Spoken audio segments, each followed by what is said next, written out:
Welcome back, America. It's Hugh Hewitt, joined now by Breitbart.tv's Larry O'Connor. Larry, where do we find you tonight?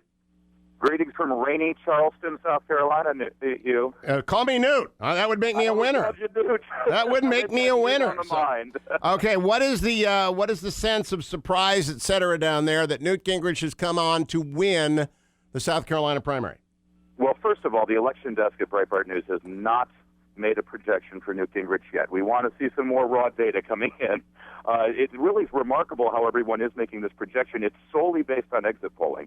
Right now, with only about 3% in, it's still very, very tight. And we are a little concerned that everyone is so confident that Newt has won. But it's assuming that the experts are right. It is a remarkable turnaround. What a week this has been in American politics. I don't remember anything like this. Do you, Hugh? No, but I got a number of questions I'm going to ask all my experts tonight. First of all, what powered Newt the most?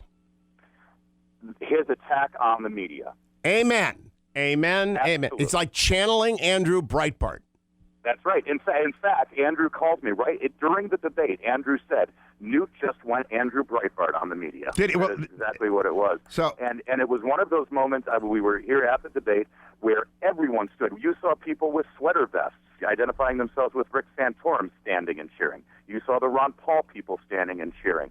Because the media has tried to inject themselves into the American political conversation for so many years, Newt Gingrich finally, on behalf of all of us, gave it back to them.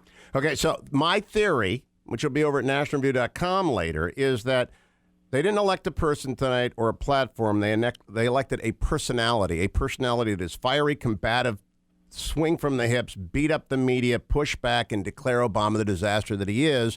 And that what the message of this is to Romney and Santorum is adopt that personality. Yes, I agree with you, Hugh. I think that's exactly what we've been hearing. And it was also a pushback against the fact that Mitt Romney, I don't know if you've heard this from any of your other guests, but Mitt Romney really played prevent defense here in South Carolina. He was not, his campaign was not nearly as ferocious and focused as it was in Iowa and New Hampshire. We didn't see the same kind of activity from the super PACs hammering Newt Gingrich. I think he thought he had such a safe margin in the polls that he could sort of coast into South Carolina and play not to lose. And hopefully that lesson has been learned as well by the Romney campaign. Otherwise, Newt is just going to run away with this. I'm talking with Larry O'Connor of Breitbart.tv. Run away with it means you have to win Florida, because I think whoever is going to win Florida will win the nomination, will be the nominee. What do you think, Larry O'Connor? The big question here with regard to Florida is whether the Newt Gingrich campaign can actually start raising money. People have to understand that almost all the money that's been spent on behalf of Newt Gingrich on television has been super PAC money, and it's come from just a few very large donors. And all those attacks on Mitt Romney via his tax records or via his Bain Capital days, none of that has actually come from the Newt Gingrich campaign. His campaign resembles more of a book tour than it does an actual campaign. And that may have been okay and enough to get through South Carolina, but it's not going to work in Florida that has 4 major television markets. It's going to be an air war, and Mitt Romney has already made huge investments there in terms of television time that he's purchased and in terms of infrastructure. Let me tell you from Twitter, Larry O'Connor, where the MSM conventional wisdom will settle, because Ryan Lizza is the best of them on the print side, and he writes, pundits on TV sort of overthinking this. Seems pretty obvious why Newt won. Romney Mormonism plus Newt anti-MSMism. I'm hearing a little bit of that Mormonism issue here as well, actually. It wasn't part of the conversation until this evening, but I'm actually hearing that from some folks, that there was the fact that Santorum received the blessing of the evangelicals, the fact that Mitt Romney was never even considered as one of the potential people to win that evangelical endorsement earlier in the week. There was an unspoken concern about throwing all of their support and coronating Mitt Romney. It's not that they don't like him, but they didn't want to be the state that coronated him.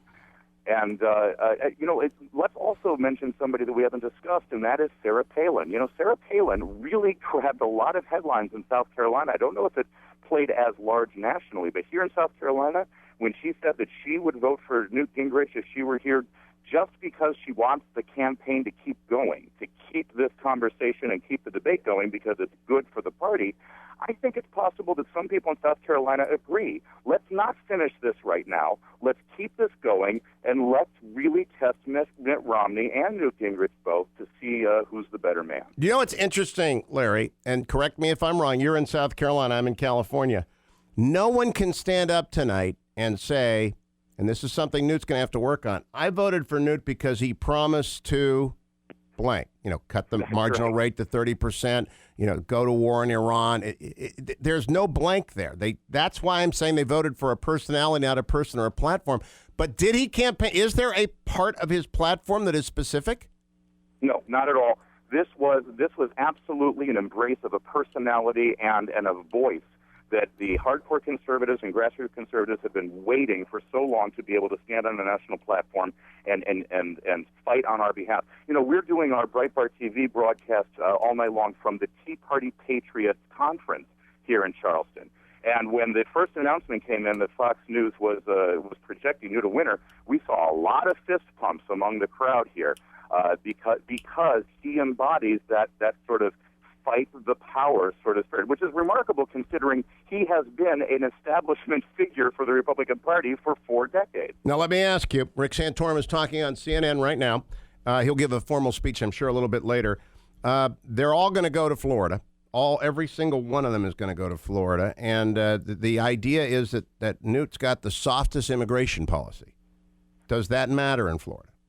I think it does, and I also think you mentioned Rick. I think it matters a lot in Florida, and also I think Rick Santorum is a very interesting figure here. Provided he does finish ahead of Ron Paul, I think absolutely he is going to stay in this race. And I don't know if you've noticed this, but the other story coming out of this debate was the very, very harsh exchanges between Rick Santorum and Newt Gingrich that go way back to the days when Santorum was a congressman from Pennsylvania under Newt's leadership. He does not like Newt Gingrich. That was clear, that was evident, and actually he was the most effective opponent against Newt Gingrich in the debate the other night. Many people thought that Rick Santorum actually won the debate on point.